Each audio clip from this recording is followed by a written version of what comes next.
Measure the amount of cable jacket to be removed. From the cut end of the cable, measure approximately 24 inches. Using a marker, place a mark to identify the location. Using the splicing knife, make a ring cut circumferentially around the jacket at the identifying mark made from the cable's cut end.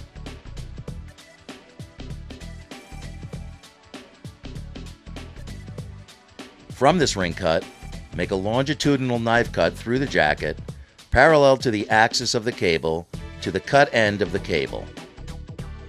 Using pliers, lift the slit ends of the jacket from the sheath in order to separate it along the knife cut and remove it from the aluminum sheath. Take care not to rip the jacket at the ring cut.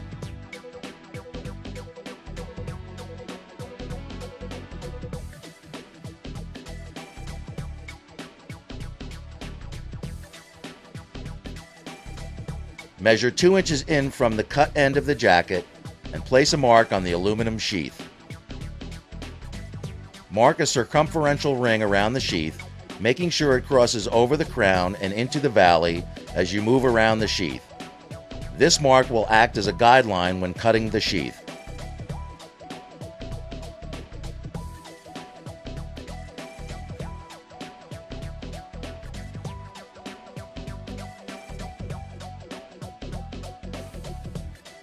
A hacksaw will be used to make a ring cut around the sheath, following the guideline made. Starting with the hacksaw held at a slight angle to the sheath, start cutting the sheath following the guide mark made. The crowns can be fully cut through, while the valleys should only be scored. To prevent damaging the underlying cable core, do not cut all the way through the sheath. When scoring, enough metal should be removed to make snapping the sheath easier. Once the sheath cut has been made, you are ready to snap the sheath. Grabbing the cut end of the cable, firmly flex the cable down and up to crack the sheath open. Note the separated sheath and core binder tape is still intact.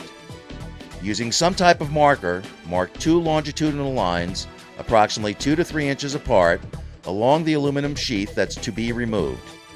These 2 marks will be used as guidelines for the electric saw.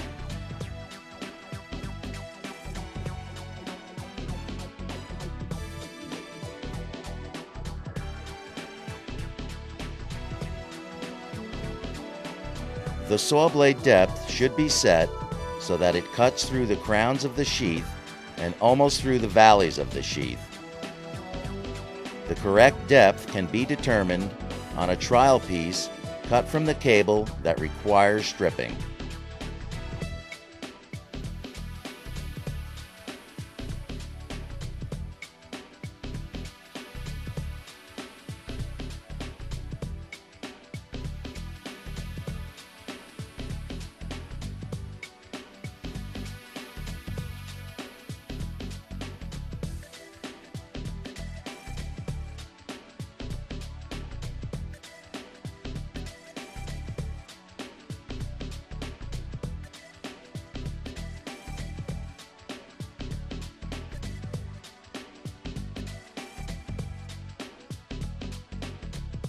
Once the 2 cuts have been made, use needle nose pliers to lift the end of the cut sheath strip and pull it back, separating it from the overall sheath. Then, again using either needle nose pliers or channel lock pliers, spread the aluminum sheath slightly to ease removal. Slide the sheath off the cable towards the cut end. With the sheath now removed, the cable core can be exposed for further termination by removing the cable binder tape, followed by removal of the filler.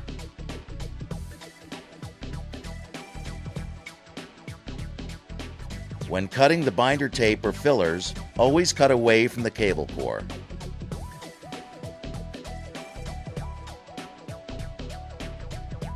With the binder tape and fillers removed, the shielded single conductors are now ready for termination. The appropriate manufacturer's termination or splice kit instructions should now be followed.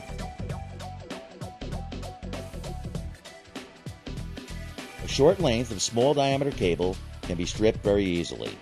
The only cut that is required is a ring cut at the point of the required length of cable. For all these methods, the outer cable jacket was already removed.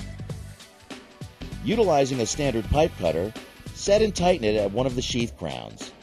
Using one hand as a guide, rotate the pipe cutter back and forth over the crown until it cuts through. Then continue around the cable, making sure that the pipe cutter is going straight. This will ensure that both the crown and a valley are cut. It is not necessary to cut through the cable at the valley and all the way around. Once the sheath is scored, it can be flexed. The sheath will snap free at the score line. The sheath can now be slid off the cable core. A commercially available cable gland will be used for the following demonstration. As always, the gland manufacturer's instructions should be followed so that a good tight connection and seal is made, both to the cable and the termination point. Slide the cable into the gland until it stops. This particular gland has an internal cable stop. Holding the cable against the stop, tighten the inner and outermost nuts by hand.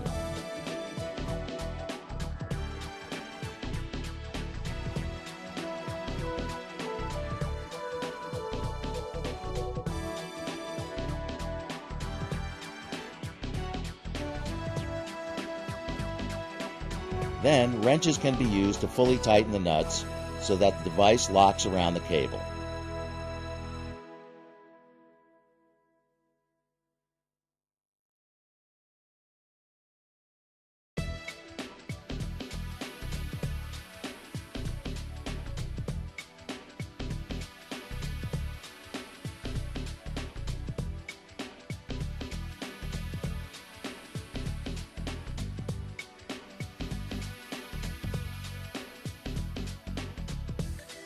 Again, to demonstrate the mounting of the male cable end in a cable gland, once the sheath has been stripped off and the core is exposed, the cable end is passed through the cable gland until it stops. The cable sheath and jacket should be in the cable gland end. All of the cable gland nuts can now be tightened using the pipe wrenches.